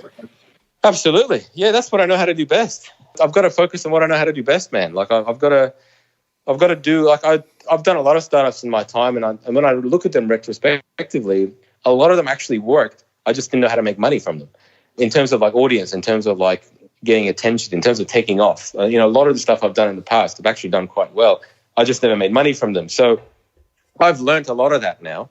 I've learned a lot of that monetization ability. And I've also met a lot of people that know how to do it better than me. And I don't have to spend, 10 years to do something that I could do in 2 or 3. So my aim is basically, go out there and start again. And with the energy that I know can exist, with the same vibrance, with with the right people, I'm really excited. The thought of it really excites me. I'm sort of pacing around the room as I'm talking about it right now, because that's what gets my blood going. The idea of doing it again, having the control, having the ability to make the right decisions in 5 minutes, not 5 months. That sounds ridiculous, but that's what I'm stuck with at the moment. I can totally understand. Are you planning on going back into the media side of automotive, or do you? Absolutely. That's what I know best. That's what people know me best for. And I'm like I think you said prior, before we started recording, it's kind of like Top Gear at the Grand Tour, except hopefully less shit. So, so I'm. That's what it is. It does seem kind of strange, though. You're going to start up another car magazine type business and continue to do the same thing, but just as the owner competing against your previous company. Is that possibly what might happen? It's possibly what might happen. It's going to have obviously a slant on it. It's not going to be exactly the same. It's going to be new ideas, new concepts, new abilities, a fresh energy, a fresh approach to things that suit 2019 rather than 2006, which is where sort of those ideas came from. So, taking on board, like CarAdvice, I sort of mentioned before, we never really took on board the social aspect of content, because that wasn't our core skill set. Obviously, since 2006 to now, the social aspects changed substantially. So there's a lot of stuff being driven now by social media that we just never really exploited. I'm not saying we're going to go down the path of a social media car business, but there's a lot more that we can do that we just don't do at CarAdvice, because much in the same way that a company that started life as a print company really struggles to go online, I think an online company that started as its focus in a certain way about SEO and structuring of things like that really struggles. And I felt like CarAdvice has struggled to sort of evolve from where it is today to where it needs to be. And that doesn't mean that it won't do it. I just don't feel like it can do it. I can help it do it. So I just want to go out there. I just want to start again. That's what I do, man. I call myself an entrepreneur, much like yourself. And I feel like I'll be living a lie if I didn't have some entrepreneurial abilities to go back out there and start my 18th business, which actually it's not true. My 18th business is Watch Advice. That's going really well. We started that about a year ago. Oh, it started, did it? You were talking about that forever. Yeah, it's up and running. I've got watches to review. They've sent me stuff now. It's amazing. It literally took off. It took off because I suppose a lot of people knew CarAdvice and obviously knew I was associated with it. So there was an element of trust from the watch companies immediately, because watches and cars go well together. But also, I mean, the formula was simple. It's basically replace the cars with watches. Obviously, it's very different to review a watch to a car, but it's a similar angle, and there's no competition in that space, legitimate competition in that space. So the advertising potential is also quite large, and it's not going to be nearly as big as CarAdvice, but it's a business that is, again, driven by a friend of mine who's passionate about watches, and I know he's going to make it a success. So are you a co-founder or? Yeah, we're 50-50 on it. So and what are you doing for it? All the business side of it, like in terms of understanding the technical side, the commercialization side, the ad trafficking side, all that stuff, all the things I've learned from CarAdvice, I'm sort of bringing onto that. Plus, also the passion and the drive to make sure we've got daily content. I'm also investing in it, obviously. There's a lot there. I really want to use the skills I've learned for the last 13 years going forward for my own benefit now, because I'm not a very good employee. If I have shares in a company, I feel very different about it. When it's just a paycheck and there's nothing else, it doesn't feel right. I don't have the same energy, and I want to feel motivated. And I think for me to feel motivated is I need to own the company or own part of the company. Totally understand and agree. Is it watchadvice.com? Did you get that domain? Yeah, it's .com, which goes to .au, yes. Okay, yeah. Cool. I'll have to check it out. Yeah. Alborz, a few more questions and then we're going to be done because this is epic and long. So for those who are still with us, this is great. I'm curious just because I think everyone loves to know about the cars you own. So obviously you're a car aficionado who got a lot of money, who can now buy the cars that you used to only be able to have for that review period. So I know you bought the Aston Martin when it wasn't the best time to do so, but then you got a lot of money in your bank account. So you must have been very tempted to suddenly go buy every car you liked. So how did that, I know you have a Ferrari, you already said. So what does your garage look like right now? Yeah, so my wife has banned me from buying cars at the moment because we're building a house with a 14-car garage, Okay. So we're building a house with a 14-car garage, and I'm sort of waiting for that to finish because I've got 5 cars at the moment, and they're all in storage, and it's kind of depressing because where I live at the moment is the same house we've had for would have been 6 years, and I've got a carport. So I've got a single carport garage, and I'm not, it's not somewhere you'd leave a Ferrari or leave the Aston, although the Aston is here at the moment. So I have been banned from cars, but that hasn't stopped me from buying the 5 that I've got at the moment. Which are? So we've got the Aston Martin, which is a Vantage N400, which is quite a rare car in that carousel orange, like I said before.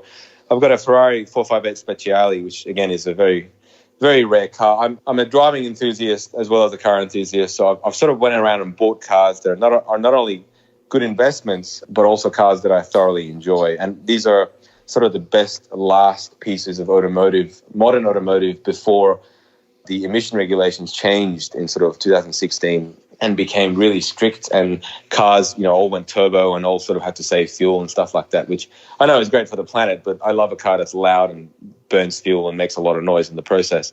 So then I've got an SLS, a Mercedes Gullwing, which, the doors go up, a very classic car. That was my wedding car. I remember Mercedes gave me that car for my wedding to have in the photos, and I bought it for my wife on our wedding anniversary, which I thought was quite a romantic thing to do. For you? Which was a great way to buy a car, because how can you be angry at me buying a car for your anniversary? Like, come on, honey, that's ridiculous. I bought this for you. Anyway, I drive it.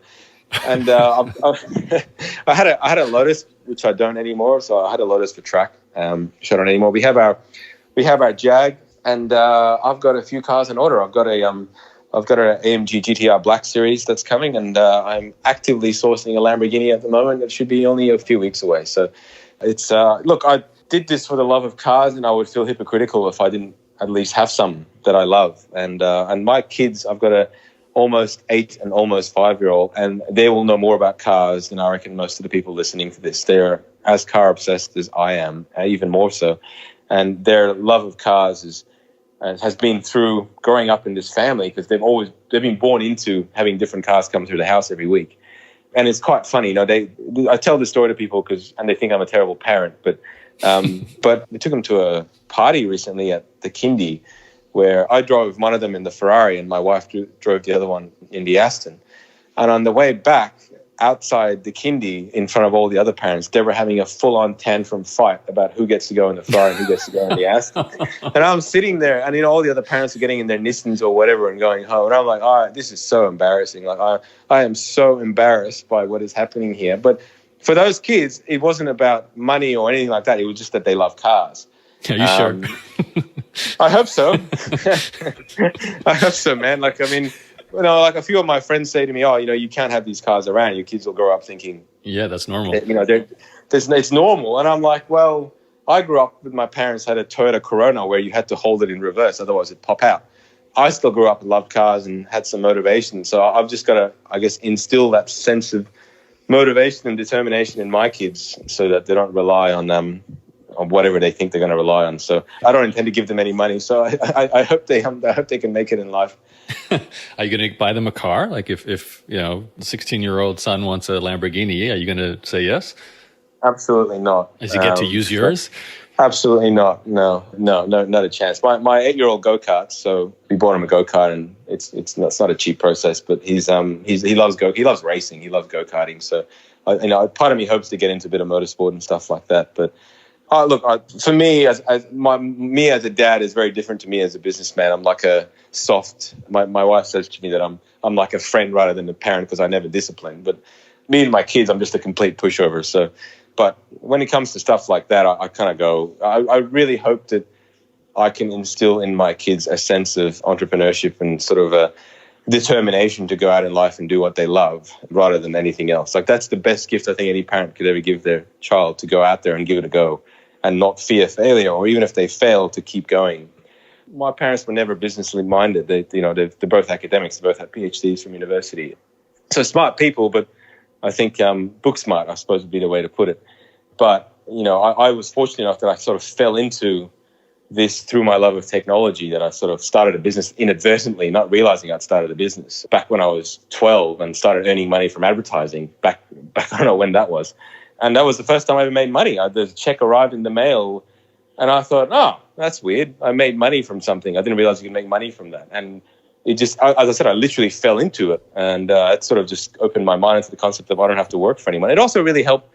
I mentioned this in the first podcast, but it really helped that I went for a job at a supermarket and they told me I didn't have the personality. And I was like, what the fuck does that mean? I'm just checking out things from the supermarket. But those sort of moments in time, like little forks in the road, really had big impacts on me as a young person, that I thought, well, if I'm not good enough to work for Woolworths, I'll go and do my own thing. And I mean, that sounds completely stupid, but whoever didn't hire me was probably the best influence on my life indirectly. We don't even know who they were now or what.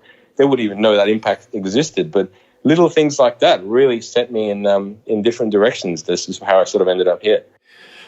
Okay, I think that's a pretty good note to end the interview on, but I do have one last question. There's going to be people listening here, and I think it's fair to say you are the 1% of the 1% in terms of entrepreneurs as well, getting this kind of outcome. And even what you just said kind of hints at there's an aspect of personality that drives this, and there's an aspect, I'm sure you'd agree, of luck and timing that drives this as well. Like you said, technology emerging. You happen to like automotive, a very financially lucrative industry.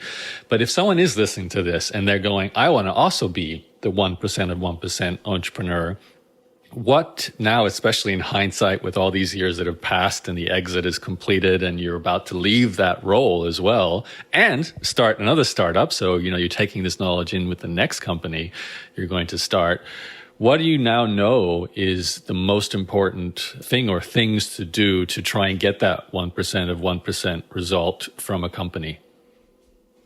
It's a very good question. And I think it needs to be thought about a little bit more deeply, in a sense that, yes, there is definitely an element of luck. Yes, there's definitely an element of timing and emerging technologies. But like I said, CarAdvice was the 17th attempt at a business for me. So whatever terrible luck I'd had in the last 16 or whatever, eventually, the concept of making your own luck, if you try different things or try something long enough and never give up and always persevere, you will feel lucky because one thing will work and people go, oh, that was lucky. It's like, well, no, because the other 16 weren't lucky. They didn't have luck. They didn't have the right sort of combination of timing and all the other factors. But the one thing I will say is if you never give up, if you keep going, you will eventually feel lucky because you will eventually succeed. And success really is always just one single step away from a complete and utter failure. And the people that I've always found, and all the people that I know now that have been hugely successful, that are completely self-made, whether I've met through my networks or whatever, all of these people have had enormous amount of failure in life. You never hear about it. Like in all that press that I ever got about the sale of this business, not one person mentioned all the struggle and all the 10 years of my life that went into CarAdvice, where I basically had no friends. I never went out partying. I never did anything. Like, I think you've talked about this yourself, Yaro. Like, I missed 10 years of my life.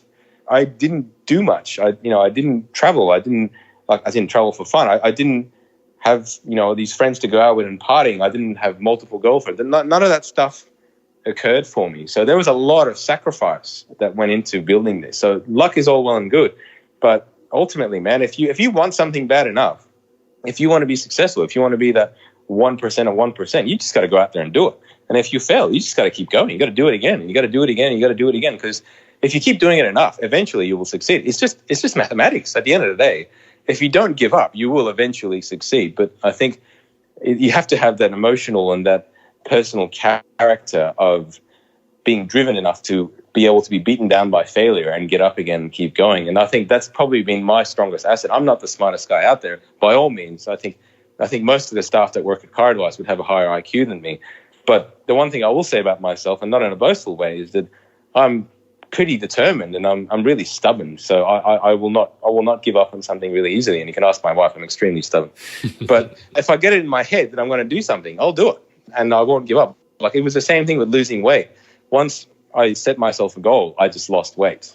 It was no bullshit. It was just like, okay, I'm going to lose this weight now. And I lost 20 kilos in 9 months. And that was good. And I was like, okay, I've reached my goal now, back to something else. I just sort of think about things that way. I'm pretty goal orientated, but also it comes from inside, from my personality trait, that I don't like to set a goal and then not give it a go. I don't mind if I fail. I've long ago been okay with fear of failure. Like, I was never good at school. I was never good at sort of, like you, I suppose. I was never the popular kid at school. And so the fear of failure I've dealt with that, I'm not one of those kids that was good at sport or all that sort of stuff. So I'm okay with failing, but I'm also just equally okay with getting up and keep going. Mm. Okay, Alborz, I don't know what websites to shout out for you now. What do we say? What do you want to tell people to go to find out more about you?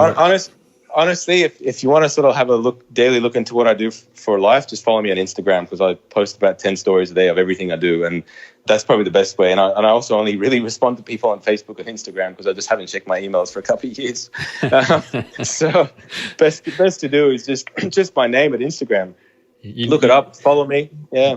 I have a startup, I think I've told you this before, that clears your inbox for you and, has a human being who does that. I know we've talked about this. I know, but a human being has to read my emails. I guess that's better than no human being reading my emails. Anyway, we'll talk about that off air.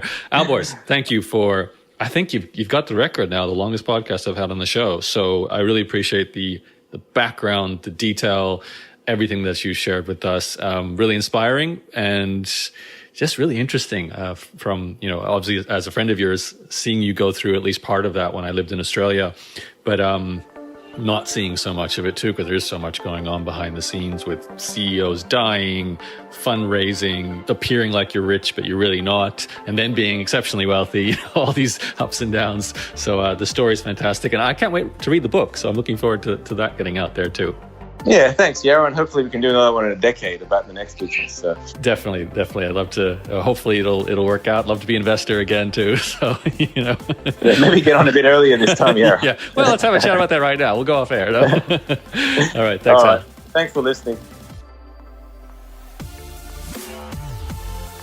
I've been a person who very early on realized that email is a huge time suck. Like you probably are now, I used to deal with all my email myself. I think most people on the planet still do that. Their email inbox is something they see as their own. They have to deal with it. I learned that inbox, my email inbox, is the biggest productivity killer, time suck. Not to mention it goes completely against my goal for the laptop lifestyle. If I want the freedom to travel, to run my business anywhere, I can't be checking my email 4 or 5, 6 times a day, worrying about, customer complaints or new jobs coming in. And that's what I used to do until about 12 years ago, I hired my first ever inbox manager. And that was a person who became absolutely vital to not just my business, but my life. It significantly reduced my stress. Because I think like most people, you're probably getting up early in the morning and handling your email then and possibly spending 1 or 2 or even 3 hours. Your entire morning can be wiped out just replying to messages. Doesn't move your life forward. It doesn't move your business forward. It's kind of like busy work. Or maybe you're coming home at night to the big pile of emails and you've got potential customer queries. You've got clients who are asking for things. These are important messages and you end up losing your entire evening when you'd rather be relaxing, spending time with friends or family, or even watching Netflix, whatever it is you want to do. But you've got this big pile of email that is not going to get smaller unless you go and deal with it. The next day there'll be more emails coming in, and the next day there's more emails coming in. So for me, I made sure that once I got rid of it, I never had to deal with it again. So I've had either 1 or 2 or even 3 people handling my inbox, specialists, for over 12 years now. And I'm very excited to announce, as a special sponsor of this podcast, I'd like to introduce you to inboxdone.com, which is a brand new service essentially offering what I'm talking about here, a dedicated email inbox manager that can become part of your team and really take over what is very likely the single biggest stress point, time suck, productivity killer in your business and your life, no matter what you're doing. So this person can do as much or as little as you like. They can potentially just come in and come up with some systems, some automatic replies, some templates, and they can just be there clearing your inbox, sorting things for you so you don't have to deal with it yourself. And you don't have that scattered feeling when you look at your email. Or email can be taken off your plate completely. So your dedicated inbox manager will deal with every message that comes into your inbox, and also set up some really intelligent systems for doing things that maybe you don't do right now, or maybe you kind of do. For example, do you have some kind of process for following up with potential customers? So people who show interest in buying your products or services, maybe just email in a question. Do you have a intelligently designed process for chasing them up over a period of weeks with several emails? And are you doing that yourself right now? Well, imagine you've got someone who handles that. It's scheduled. It's part of their job to make sure that goes out in a strategic way. The same goes for dealing with potential cancellations or refunds. So if you have a membership site now or payment plans, this person can come up with a system for strategically handling those kind of queries to reduce your cancellation and refund rate. These are just a couple of ways you can actually increase your profits or reduce your losses with a really tailored, dedicated inbox manager. This is actually, in fact, what we have in my business right now, my information product business with my blog and my podcast and all my teaching products. So if all of this sounds interesting to you, if you'd like to learn more about the service, go to inboxdone.com and you can find an application form there to apply to get your own dedicated inbox manager as well. Just a word of warning though, because of the personalized nature of this service, they can only take on a few clients each month because you do get your own dedicated inbox manager. So that person is specially trained and that takes time. So they have a limit to the number of people they can take on board each month, and really it goes to the best applicant. So do a great job applying, and obviously if you're a great fit for the service, you will get your own dedicated inbox manager, and email could be taken completely out of your life, and you'll be able to experience what I've experienced for a long time now, that sense of freedom, relaxation, the idea that you don't have to stress about this anymore. You don't have to worry about those emails sitting in your inbox. Not only that, you don't have to worry about whether you're doing a good enough job replying to those emails, because you could be losing sales right now just because you're not chasing up in an intelligent way. So I encourage you to go check out inboxdone.com. I really recommend their services. Thanks for listening to Yaro's podcast. For more episodes, visit yaro.blog and subscribe on iTunes or Google.